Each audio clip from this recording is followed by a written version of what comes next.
Bonjour à tous.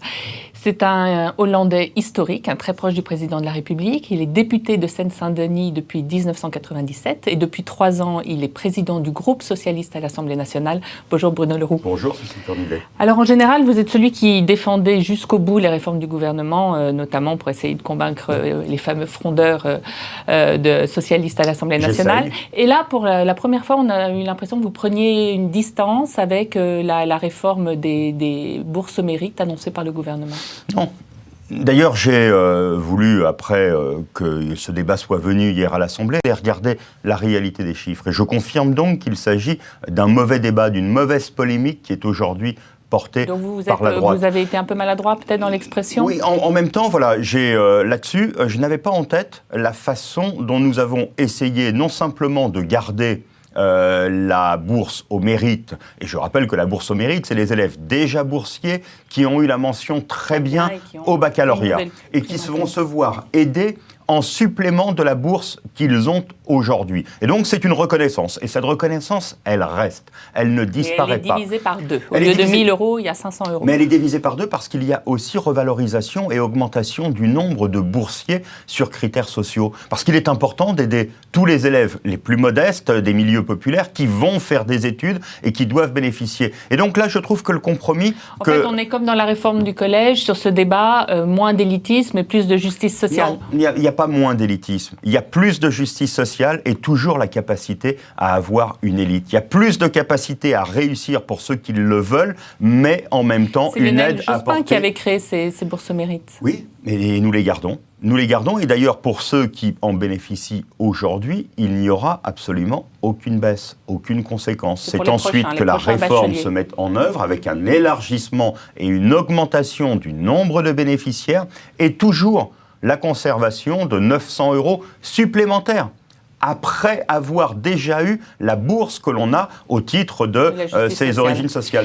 Et je pense véritablement, et c'est pour ça que hier ce débat m'embêtait, parce que pour moi, un élève boursier, on ne peut pas lui enlever. Et là, on n'enlève rien. Donc vous n'aviez pas regardé dans les détails, en fait, c'est ça. Et je n'avais surtout pas vu le volume que nous avons augmenté de ceux qui sont issus des milieux les plus modestes et qui vont pouvoir bénéficier, alors qu'ils n'en bénéficiaient pas auparavant, d'une bourse. Et cela va totalement dans le sens, non pas de reproduire aujourd'hui l'élite telle qu'elle existe, mais de faire en sorte qu'elle soit accessible. Parce que l'élite, elle doit exister, mais elle doit être accessible. Ce débat sur l'élite, donc depuis la réforme du collège, il est très prégnant. Vous avez l'impression qu'il passe dans votre électorat de gauche ? En tout cas, quand je dis l'élitisme pour tous, on me regarde de travers, parce que l'élitisme... Oui, ça veut rien dire. Mais bien entendu.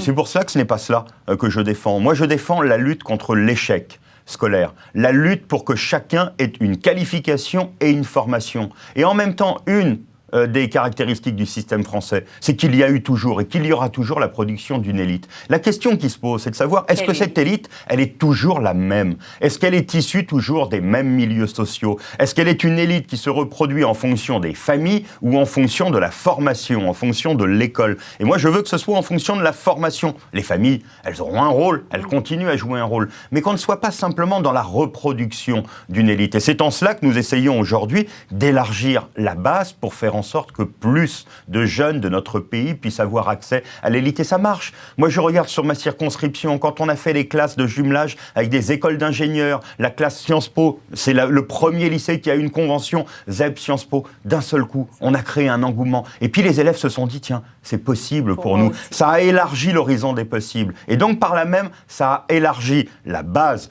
solide et ça a permis la formation dans ces lycées d'une élite qui n'existait pas auparavant.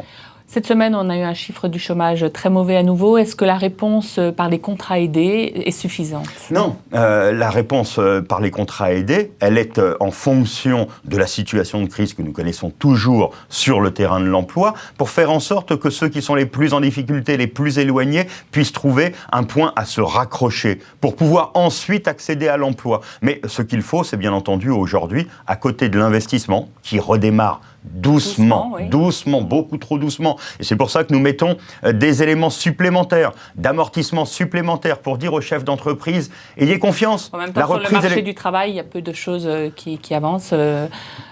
Manuel Valls a fermé la porte à un assouplissement du CDI cette semaine. Mais parce que ce n'est pas, je pense, en ajoutant de la précarité que l'on arrivera à faire redémarrer. C'est en créant de la confiance. Et la confiance, elle doit être partagée par les salariés et par ceux qui créent de l'emploi. Je tenais, moi, hier, une réunion, comme j'en fais régulièrement, mais une réunion avec l'état-major de la CGPME. Parce que je pense, tout comme le Premier ministre, que la clé de la reprise, c'est dans les PME. C'est elles qui se posent la question aujourd'hui de savoir s'il est raisonnable d'embaucher de façon supplémentaire, qui commencent à voir un chiffre d'affaires augmenter un peu, mais qui se disent, est-ce que cela suffit ? Est-ce que cela ne va pas être trop dur ? Du compte pénibilité, notamment. Oui, mais là encore, sur le compte pénibilité, je pense qu'elles sont rassurées par les modalités de simplification, et elles avaient raison. Elles avaient raison. Quand nous créons un dispositif qui me semble essentiel pour ce que nous portons, pour les salariés de ce pays, pour la reconnaissance de l'inégalité face à la vie et notamment face à la mort, suivant les travaux que l'on fait. Mais quand l'on fait une usine qui est une usine administrative, qui est vécue par les chefs d'entreprise comme étant... Et les chefs d'entreprise me disent souvent dans les PME, nous on est d'abord chefs d'entreprise, on n'est pas directeur des relations humaines spécialisées. Est-ce qu'il faut, ça c'est une revendication qu'ils ont beaucoup, les chefs d'entreprise, est-ce qu'il faut faciliter le licenciement via notamment une réforme des prud'hommes qui aille plus loin dans la loi Macron, puisqu'elle va revenir en seconde lecture? En tout cas, faciliter les licenciements. Je pense qu'il faut aujourd'hui que nous avons fait une réforme de la formation professionnelle, que nous avons imaginé la sécurité sociale professionnelle. Il faut imaginer la façon dont on peut se remettre en formation, avoir des parcours qui soient moins hachés, activité, inactivité, et avoir des continuums où la formation rentre. Mais là, sur la réforme des prud'hommes, ça ne fonctionne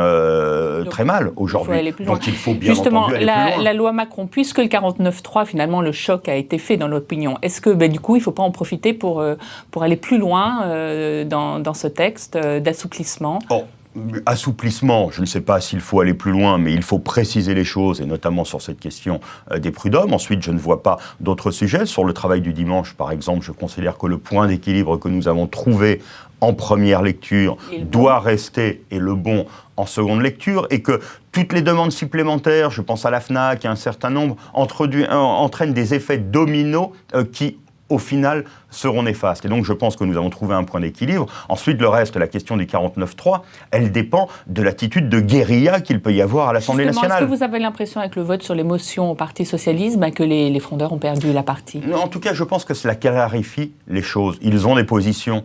Ils ont pu les exposer. Elles sont connues, elles sont publiques. Elles ne valent pas aujourd'hui guérilla à l'Assemblée nationale. Ce n'est plus le temps, ce n'est plus le moment. Si vous sentez guérilla, le 49.3, vous le présenterez tout de suite au début du texte? Moi, je ne souhaite pas que nous nous donnions en spectacle une nouvelle fois sur des divisions, alors qu'on voit bien que le mistigris de la division, on a réussi aujourd'hui à le déplacer de l'autre côté de l'échiquier politique. Et donc, oui, je demande à mes collègues, non pas de revenir sur leur position, mais de faire en sorte d'accepter ce qui a été majoritairement voté par les militants dans ce congrès, la demande qui leur est faite qu'à l'Assemblée nationale, nous ne formions qu'un et que nous soyons un groupe uni, soudé, montrant de la force. Et si jamais nous ne faisons pas ça, qu'on utilise les moyens de la Constitution, ne me gêne pas.